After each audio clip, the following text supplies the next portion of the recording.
In more ways than one, Tesla, Elon Musk's flagship car company, rewrites the playbook for a different era. Their catalog spells out sexy, he smokes weed with Joe Rogan, they build flamethrowers, he named his child the remnants of alphabet soup. Clearly he runs his show with a contrarian strategy. With Tesla now the most valued car company on Earth, and Musk the richest man, up 100 billion since last year, the results speak for themselves. Do you even know the name of the CEO of any other car company? What makes him so different? Like other car companies, Tesla makes cars. But unlike their competitors, the business is mostly a projection of Elon Musk's mana. Those were the words of Bloomberg analyst Matt Levine, who regularly covers finance. He wrote, "The way finance works now is that things are valuable not based on their cash flows, but on their proximity to Elon Musk." That statement is critical to understanding the eccentric entrepreneur and his newfound success. Tesla is nearing 1 trillion in market cap, yet produces only a fraction of the number of vehicles of its competitors. Musk's public persona is the most valuable asset in the world right now, whose tweets can move billions of dollars, both up and down, and who can smash a window revealing his product's own weakness and still sell 250,000 units, day one. How'd he make his personal brand so influential? When creating a public persona, there are two critical pieces: authenticity and controversy. Authenticity is how a brand connects with its customers and where Musk meets his element. Elon is noticeably different from other CEOs. He retweets memes, he rants on Twitter, he used Clubhouse. People oddly trust him.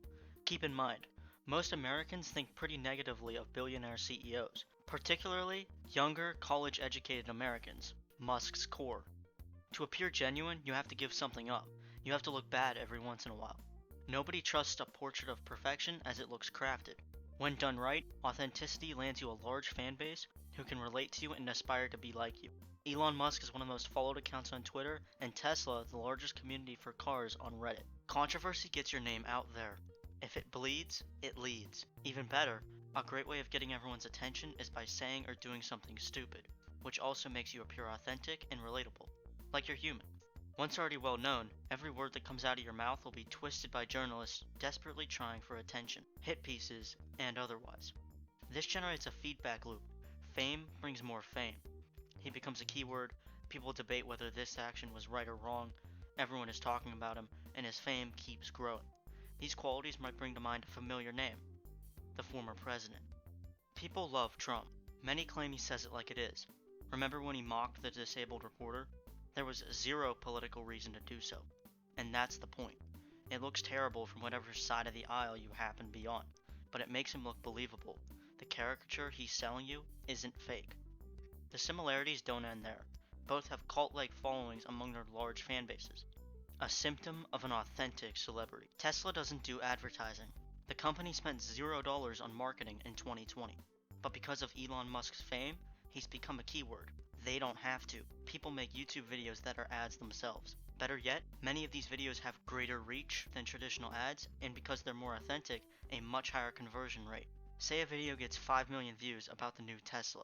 If only 1 in 10,000 people buy whatever vehicle it is, you're still looking at $25 million in revenue. When we see an ad, we immediately think they're trying to get me to buy something. But when you see a YouTube video, we immediately assume that they're real. Word of mouth beats billboards and commercials. GM, Toyota, and Ford are all way behind the eccentric entrepreneur, especially in Tesla's target demographic: younger, eco-friendly, internet-oriented, cable cord-cutting millennials. There is another, more subtle way Elon Musk's image affects Tesla. You see, the company's cars are expensive, in large part due to the battery. The Model 3, the cheapest available, starts at $38,000, already significantly higher than the average price of a car. To combat this, they have made their products appear more valuable than they actually are. They deliver the car to your house, their sleek and minimalistic galleries are for show only, designed by the same guy who designed Apple's, and they have super high-tech computers in their vehicles that simply shout quality. Hitting multiple birds with only one stone, the computer also allows Tesla to collect your oh-so-valuable data. Since you can only buy Teslas online and thus the clerks don't make commission, they don't subtly egg you on, leading to a better experience. These are all forms of costly signaling. Let me explain. Every product has a price and a value. The company selling you the product wants as high a price to give as low value as possible, and the customer wants the opposite, as much value for the lowest price. Costly signaling is simply getting a lot of value for cheap on the company's end through changing perceptions of their product. If you're interested, let me know in the comments if I should go into depth into Apple, who shares a lot of similarities with Tesla. As a historical example, Hitler did this when he came to power in Germany in the early 1930s. He disbanded the trade unions to please his industrialist cronies and replaced it with a new national trade union, the Deutsche Arbeitersfront. He cut back working hour restrictions and wages would never hit the pre-depression high until after the bombs were dropped on Hiroshima.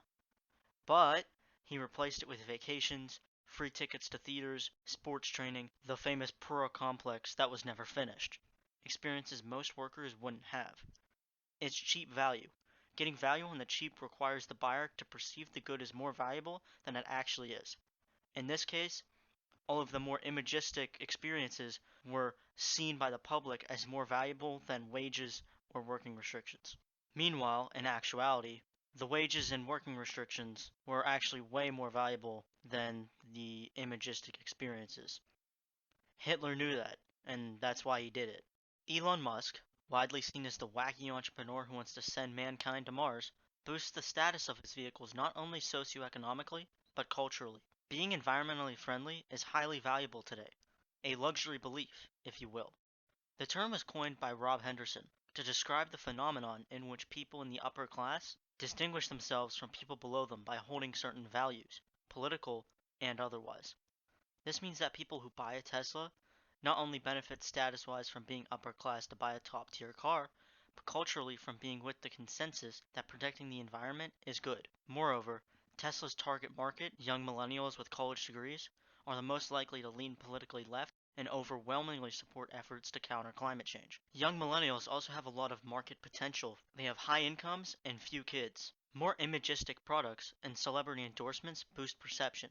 A high price tag often means status is a higher proportion of the value of the product. And status is usually unrelated to what's in the product or how much it costs to make it. This is especially true in products people closely associate with identity.